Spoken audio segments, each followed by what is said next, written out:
Hey, Joey. I got some stuff you just gotta try. What is it? Pot. You know, marijuana. Oh, well, I don't know. What, chicken? Joey's in a jam. What should he do?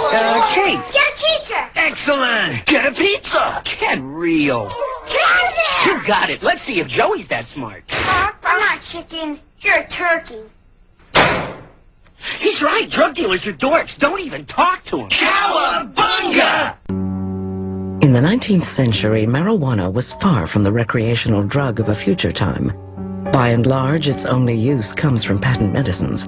Americans know little of smoking it as an intoxicant, a custom widespread in the East. That is until Abdul Hamid II, Sultan of Turkey, makes a very special birthday gift to the American people.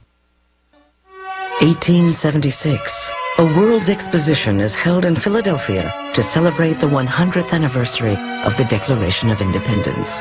On display are the wonders of the modern world, among them the telephone and the personal printing press, otherwise known as the typewriter. The industrial age has arrived. At the Turkish pavilion, the Sultan Abdul Hamid II makes a gift of a rare and exotic treat. The crowd is introduced to smoking marijuana in what may have been the first pot party in the United States, and perhaps the biggest, until Woodstock 93 years later. The Sultan's gift ignites a wave of Yankee ingenuity. Seeing dollar signs in another idle pleasure, entrepreneurs opened Turkish smoking parlors in the north. Sometimes people would go to these places in great secrecy, sort of as a lark, and there'd be society matrons as well as prominent businessmen, and they would either smoke hashish or eat hashish-laced confections. At a time when the temperance movement is trying to ban alcohol and close saloons, smoking parlors could have been the alternative way to get high. But the parlors close. Liquor, not cannabis, continues to be the country's drug of choice, until a constitutional amendment bans booze and America rediscovers marijuana.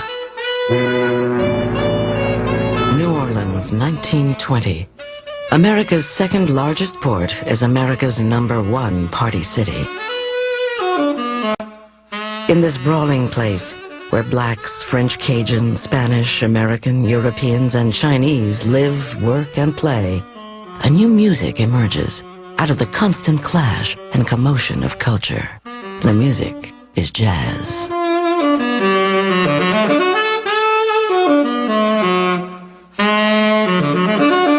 Marijuana and jazz go together like a melody and lyrics.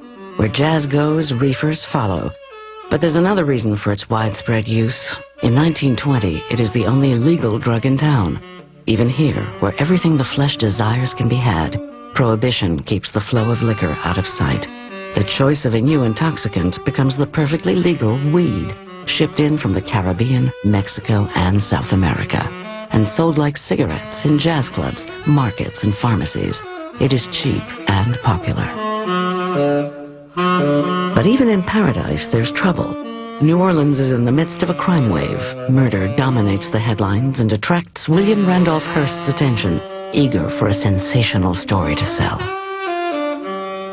New Orleans was a sort of a source, the beginning of concern about marijuana. They saw it as linked to crime, violent crime, or even predatory crime. Also, sometimes it seemed to be related to murders, to rape, and so on.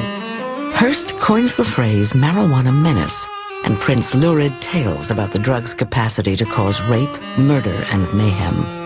Just as reports of cocaine-crazed Negroes a decade ago had stirred lawmakers to ban cocaine, headlines and stories of the marijuana menace were affecting cannabis the same way.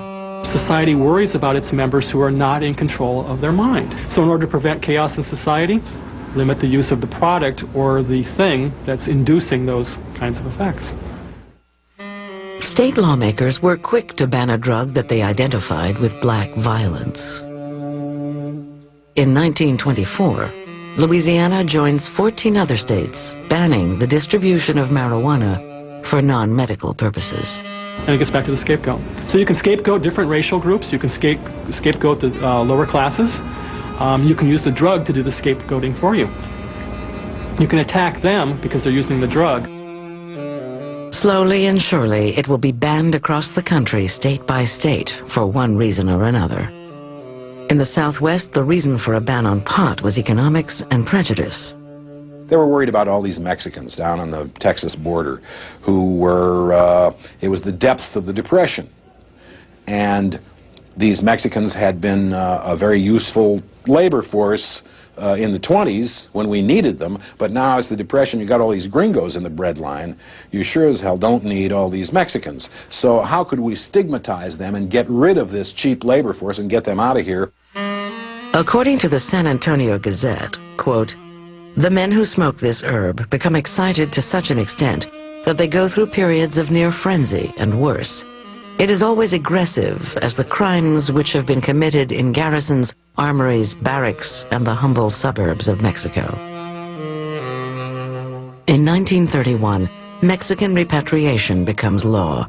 Mexicans who don't go quietly are subject to varying forms and degrees of harassment. Many are charged with vagrancy. Others are arrested for violation of new state marijuana laws, laws that are often an excuse to drive Mexicans out of the country. So in Texas, for example, if you got caught with one joint, you could get sent to jail for life. In fact, there were campaigns in some of the states for the death penalty. And there are cases of people serving many, many, many years, decades, in jails for possession. Except for a handful of states in the Southwest, marijuana is still legal in the United States.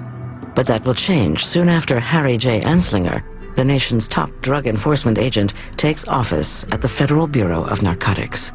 But first, Anslinger must convince Congress to do something it has never done before: outlaw a weed. His chief tactic is to convince Congress and the public that a weed is the cause of sex and murder. A message that scares an already fearful Depression-era America. I had to kill him before they killed me. I had to kill him. Can't you understand? I had to kill him. They killed me unless I kill them. Can't you understand? The History Channel now returns to Hook, illegal drugs and how they got that way.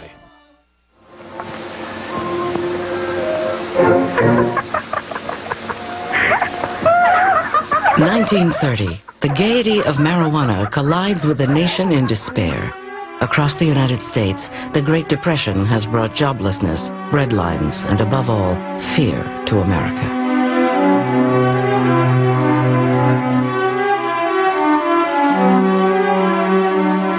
Let me assert my firm belief that the only thing we have to fear is fear itself.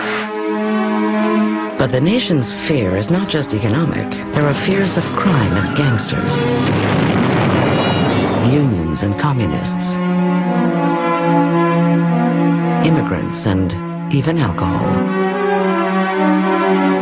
Since 1920, alcohol has been banned by a constitutional amendment. But after 14 years, the law is repealed. The government now focuses on narcotics under a new federal bureau. The Federal Bureau of Narcotics was unprecedented in that it was the sole autonomous bureau charged with enforcing narcotics legislation in 1930. It is headed by a 38-year-old Harry J. Anslinger. He had had no particular experience with drugs, but he came in, and what he was a complete bureaucrat. That is, he wanted to protect his agency. He wanted to keep his budget going.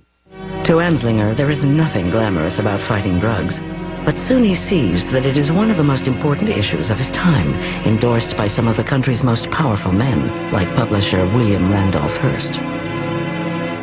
Anslinger went to visit Hearst at San Simeon Castle. I guess it was one time. And Hearst told him that he personally wrote all of the anti-drug editorials in the Hearst newspapers. And I think that Anslinger himself felt that this was a kind of a disgusting subject, like maybe being commissioner of garbage or something like this, and he was just astounded that anyone would, who's really important, would care about it. The Bureau's efforts have been aimed at fighting heroin and cocaine, but with Anslinger's arrival in 1930, marijuana is the new drug problem born out of the trouble in the Southwest with Mexican migrant workers. Anslinger's first battle with marijuana is over who will police it. There are no federal laws against the drug, and he wants to keep it that way, leaving the states to control it, not the federal government.